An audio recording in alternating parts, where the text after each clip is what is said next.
Smart summary Hindi में आपका स्वागत है। क्या आपको लगता है कि जिंदगी आपके कंट्रोल से बाहर जा रही है? सिनेका, जो एक रोमन फिलोसोफर थे, उन्होंने बताया है कि कैसे हम अपने दिमाग को शांत रख सकते हैं, चाहे बाहर कितना भी तूफान हो। आज हम सिनेका के लेटर से जीने का सही तरीका सीखेंगे।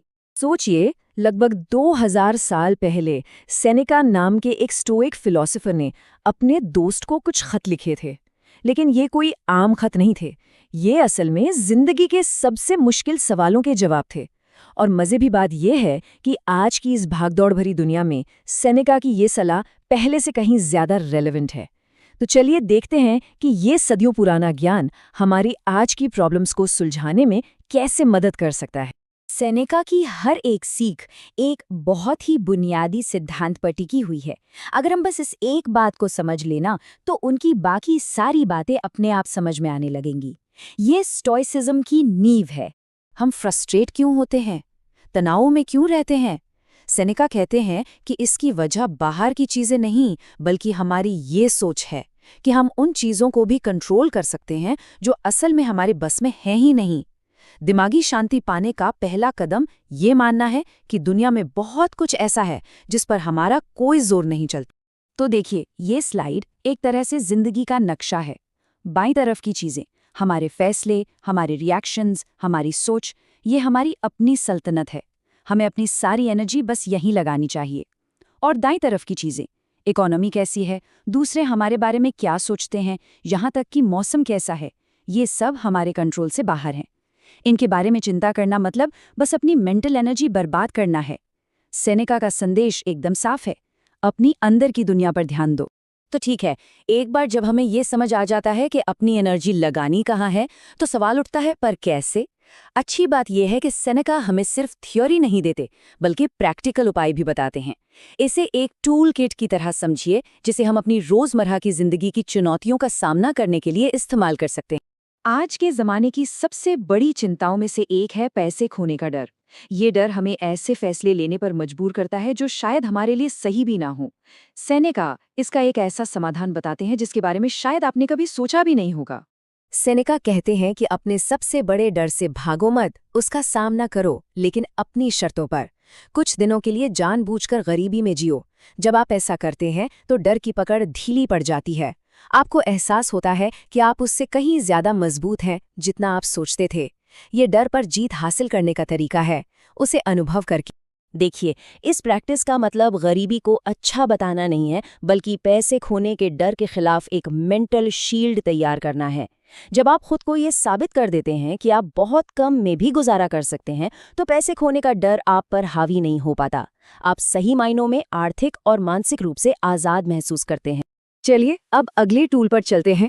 जिंदगी एक रोलर कोस्टर की तरह है ना? कभी अच्छी खबर आती है तो कभी बुरी।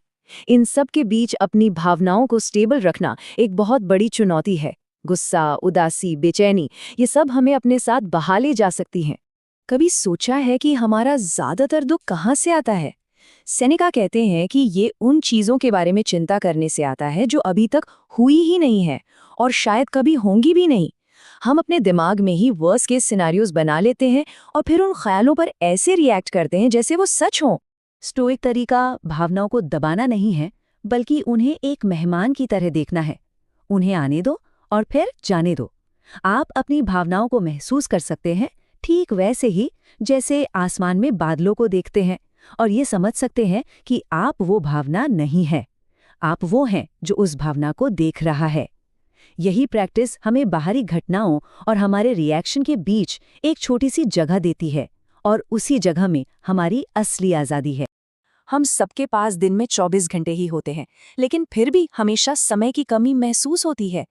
सेनेका के लिए समय हमारी सबसे कीमती चीज थी, एक ऐसी चीज जिसे एक बार खो देने पर वापस नहीं पाया जा सकता। बस इस एक विचार को अपनाने से आपके जीने का तरीका पूरी तरह बदल सकता है। जब हम हर दिन को एक पूरी जिंदगी की तरह देखते हैं, तो हम छोटी छोटी बातों पर परेशान होना बंद कर देते हैं और जो वाकई मायने रखता है उस पर फोकस करते हैं। ये हमें एक पर्पस के साथ जीने के लिए इंस्पायर करता है। सेनेका अपनी किताब on the shortness of life में एक बहुत चुभने वाली बात कहते हैं। हम ऐसे जीते हैं जैसे हम हमेशा जिंदा रहेंगे, और ऐसे मरते हैं जैसे हम कभी जिए ही नहीं। उनका संदेश एकदम साफ है। इंतजार मत करो, अपनी जिंदगी को बाद में के लिए मत टालो। जो कुछ भी आपके लिए जरूरी है उसे आज करो, अभी करो। ये सब बातें सुनने में शायद 2000 साल पुरानी लग सकती हैं, लेकिन सच तो ये है कि स्टोइसिज्म आज भी जिंदा है और बहुत से सक्सेसफुल लोग इसे अपनी जिंदगी का आधार मानते हैं। स्टोइक होने का मतलब भावनाहीन पत्थर बनना नहीं होता। इसका मतलब है तूफान में एक मजबूत पेड़ की तरह बनना, जो झुकता तो है लेकिन टूटता नहीं है। ये समझना है कि आप समंदर की लहरों को कंट्रोल नहीं कर सकते, लेकिन आप अपनी नाव को चलाना जरूर सीख सकते हैं। Navy seal commander Jocko Willink एक मॉडर्न स्टोइक का बेहतरीन उदाहरण है। उनका एक सिंपल सा नियम है, जब भी कुछ गलत होता है तो उनकी पहली प्रतिक्रिया होती है गुड, यानी अच्छा। ये दिमाग को रीफ्रेम करने का एक तरीका है। ये आपको विक्टिम बनने से रोकता है और आपको सॉल्यूशन खोजने पर मजबूर करता है। हर बुरी सिचुएशन में एक अपॉर्चुनिटी छिपी होती है और अच्छा कहना आपको उस अपॉर्चुनिटी को देखने में मदद करता है। और ये सिर्फ एक अच्छा विचार नहीं है, इसके पीछे साइंस है। कॉग्निटिव बिहेवियरल थेरेपी CBT, जो आज चिंता और डिप्रेशन के लिए सबसे असरदार ट्रीटमेंट्स में से एक है, इसी सिद्धांत पर आधारित है। आपकी फीलिंग्स घटनाओं से नहीं, बल्कि घटनाओं के बारे में आपके विचारों से पैदा होती हैं। ये प्राचीन ज्ञान है जिसे आज मॉडर्न साइंस भी मान रहा है। किसी भी विचार को पूरी तरह समझने के लिए हमें उसके सोर्स को भी समझना होगा। और सेनेका कौन थे? वो एक काफी कॉम्प्लेक्स इंसान थे, तो एक बैलेंस्ड व्यू के लिए हमें उनकी जिंदगी के कॉन्ट्रडिक्शंस को भी देखना होगा। ये है 300 मिलियन सेस्टर्स। ये सेनेका की अनुमानित संपत्ति थी, जो उन्होंने सम्राट नीरो की सेवा करते हुए सिर्फ 4 सालों में जमा की थी। और ये सब उस समय हुआ जब वो धन दौलत से दूरी बनाने का उपदेश दे रहे थे। तो सवाल ये उठता है कि क्या हमें सेनेका को एक पाखंडी मानकर उनकी बातों को खारिज कर देना चाहिए? क्या एक टीचर की कमियां उसकी दी हुई सीख को गलत साबित कर देती हैं? शायद नहीं। स्टोइसिज्म एक आदर्श है, एक मंजिल है जिसकी तरफ हम सब बढ़ने की कोशिश करते हैं और हम सब रास्ते में लड़खड़ाते हैं। सेनेका शायद एक परफेक्ट स्टोइक नहीं थे, लेकिन उन्होंने रास्ता दिखाया। ये याद रखना जरूरी है कि ज्ञान अक्सर इम्परफेक्ट लोगों से ही आता है। हमने बहुत कुछ कवर किया है, कंट्रोल, डर, भावनाएं, समय। ये सब एक साथ थोड़ा ज्यादा लग सकता है। तो चलिए इन सभी सबकों को एक सिंपल, एक्शनेबल पहले कदम में समेटते हैं।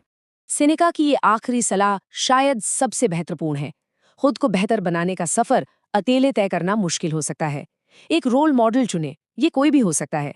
जब भी आप किसी मुश्किल फैसले का सामना करें तो खुद से पूछें, वो इस स्थिति में क्या करते? ये आपको एक क्लियर डायरेक्शन और ताकत देगा। और अंत में सब कुछ इसी एक सवाल पर आके टिक जाता है। ये पूरे स्टोइक फिलॉसफी का निचोड़ है। आज, अभी, इस पल में ऐसा कौन सा एक काम है जो पूरी तरह आपके कंट्रोल में है और जिसे करके आप अपनी जिंदगी को थोड़ा और बेहतर बना सकते हैं? बस यहीं से स्टोइसिज्म की शुरुआत होती है। अगर आपको ये जानकारी अपनी जिंदगी को बेहतर बनाने में मददगार लगी हो तो इसे लाइक करें, सब्सक्राइब करें और अपने दोस्तों और परिवार के साथ शेयर करें। देखने के लिए धन्यवाद।